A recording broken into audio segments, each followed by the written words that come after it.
Latest updates ఎప్పటికప్పుడు పొందడానికి big TV WhatsApp channel follow అవ్వండి. లింక్ డిస్క్రిప్షన్ లో ఉంది. రాజకీయంగా కీలక స్థానాల్లో ఉన్నవారు ఒక నిర్ణయం తీసుకుంటే దాన్ని 10 మంది సమర్థించేలా ఉండాలి. జనం మెచ్చేలా ఉండాలి. అందరికీ నచ్చేలా ఉండాలి. శభాష్ అనిపించుకునేలా ఉండాలి. అసెంబ్లీకి అసలే వెళ్లొద్దన్న జగన్ నిర్ణయం మాత్రం అన్ని వైపుల నుంచి నెగటివ్ టాక్ ని తెచ్చుకుంటోంది. ఎందుకంటే గౌరవప్రదమైన ఎమ్మెల్యే పదవిలో ఉండి పెద్ద కారణమేది లేకుండా సభకు వెళ్లొద్దనే నిర్ణయం తీసుకోవడం చారిత్రాత్మక తప్పిదం అంటున్నారు. అసలు సభకు వెళ్లకపోవడానికి జగన్ చెబుతున్న కారణాలు కరెక్టేనా? ఓ సభ్యుడు ఎన్ని రోజులు సభకెళ్లకపోతే అనర్హత వేటు వేస్తారు?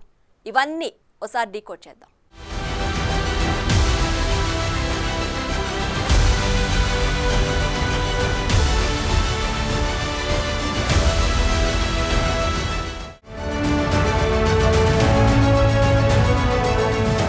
ఏపీ అసెంబ్లీ ఎన్నికల్లో తెలుగుదేశం పార్టీకి 135, జనసేనకి 21, వైఎస్ఆర్సీపీకి 11, బీజేపీకి 8 సీట్ల చొప్పున దక్కాయి. సో ఇందులో టీడీపీ, జనసేన, బీజేపీ కూటమిగా ప్రభుత్వం ఏర్పాటు చేశాయి. ఉన్నదొకటే ప్రతిపక్షం, అదే వైసీపీ. సో ప్రజల పక్షాన సభలో వాయిస్ వినిపించే అవకాశం వైసీపీకే ఉంది. మిగతా పక్షాలన్నీ తమ వాదనను సమర్థించుకుంటాయి. నిజానికి వైసీపీకి 11 సీట్లే వచ్చినప్పటికీ మొత్తం ఓట్లలో 40% ఓట్లు ఆ పార్టీకే పడ్డాయి. అంటే జనబలం బాగానే ఉంది. ప్రతిపక్ష హోదా రావాలి అంటే 10% సీట్లు ఉండాలి. వైసీపీకి అది రాలేదు. సో మైక్ ఇవ్వరు. ప్రతిపక్ష హోదా విషయాలను పక్కన పెట్టి ఆ 40% మంది ప్రజలకు ప్రతినిధిగానైనా సభలో ధైర్యంగా అడుగు పెట్టాలన్న వాదన వినిపిస్తుంది. అడుగడుగునా కాన్ఫిడెన్స్ ఉండాలి. తర్వాత తిరిగి ఖచ్చితంగా అధికారంలోకి వచ్చేది తామే అన్న ధీమాతో ఉండాలి. అలాగే ప్రస్తుత ప్రభుత్వం తీరును ప్రశ్నించేలా ఉండాలి. తనకు ఓటు వేసిన వారి పక్షాన అసెంబ్లీలో తాను ఉన్నానని జగన్ ధైర్యంగా నిలబడాలి. అది మానేసి ఇలా తనకేమీ సంబంధం లేనట్లు వ్యవహరించడం ప్రజల్లో పార్టీ పట్ల నెగటివిటీ మరింతగా పెంచుతుందన్న టాక్ వినిపిస్తుంది. ప్రతిపక్షంలో ఉన్నప్పుడు అసెంబ్లీలో గొంతు వినిపించడం, ప్రజాస్వామ్యం విలువల్ని కాపాడడంలో ముందుండాలి. కానీ జగన్ రూట్ మాత్రం డిఫరెంట్ గా మారుతుంది. ఇది వరకు జగన్ సీఎంగా ఉన్నప్పుడు కూడా చంద్రబాబుని మాట్లాడనివ్వకుండా చేశారు. సో ఆ లెక్కలు సెట్ చేస్తారన్న భయమా, లేదంటే గత 5 ఏళ్లలో జరిగిన వ్యవహారాలపై సభలో నిలదీస్తారని అనుకుంటున్నారా అన్నది కీలకంగా మారింది. ఇప్పుడు ఏదో జరిగిపోతుందని భయపడడం ఎందుకన్న ప్రశ్నలు వస్తున్నాయి. సో ఏ లెక్కన చూసినా అసెంబ్లీకి వెళ్లాల్సిన బాధ్యత జగన్ కి ఉంటుందని చాలా మంది గుర్తు చేస్తున్నారు.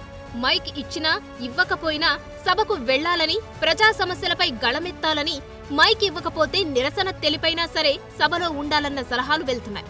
అప్పుడే ప్రజల పక్షాన వైసీపీ ఉందన్న విషయం జనంలోకి వెళ్తుందని సలహాలు ఇస్తున్నారు. అయితే ఆ సలహాలను పాటించేదెవరు?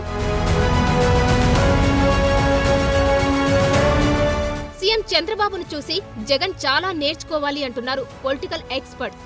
ఎందుకంటే 2019లో టీడీపీ 23 సీట్లకే పరిమితమైంది. అయినప్పటికీ చంద్రబాబు అసెంబ్లీకి వెళ్లారు. మైక్ ఇవ్వకపోయినా ఆ వయసులోనూ పోరాడారు. పాలకపక్షం ఎన్ని ఇబ్బందులు పెట్టినా బలంగా నిలబడ్డారని గుర్తు చేస్తున్నారు.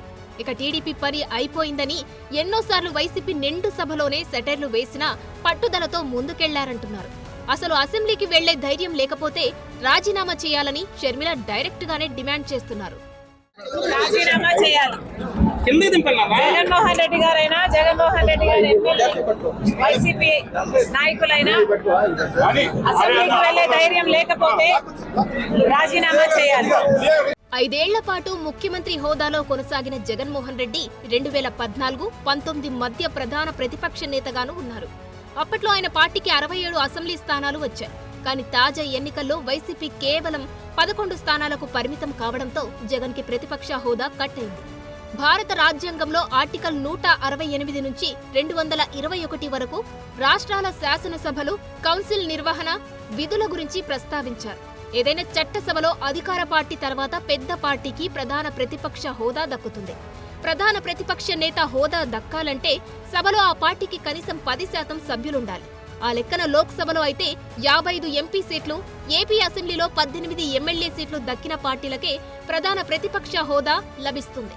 నిర్ణీత సంఖ్యలో సీట్లు దక్కిన పార్టీ నాయకుడిని ప్రధాన ప్రతిపక్ష నేతగా స్పీకర్ ప్రకటిస్తారు. కానీ ఏపీలో వైసీపీ 11 సీట్లతో ఏ లెక్కన ప్రధాన ప్రతిపక్ష హోదా అడుగుతుందో ఎవరికీ అంతుబట్టని విషయం.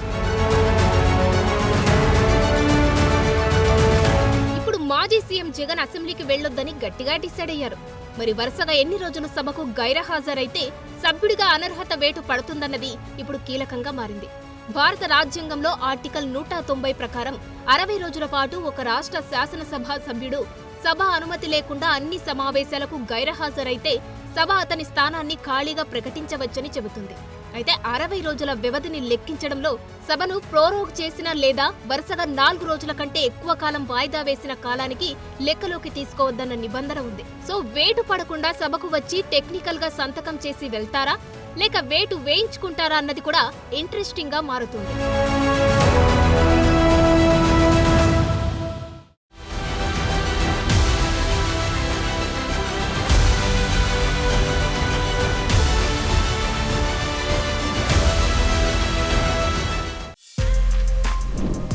For more videos like this, subscribe Big TV channel.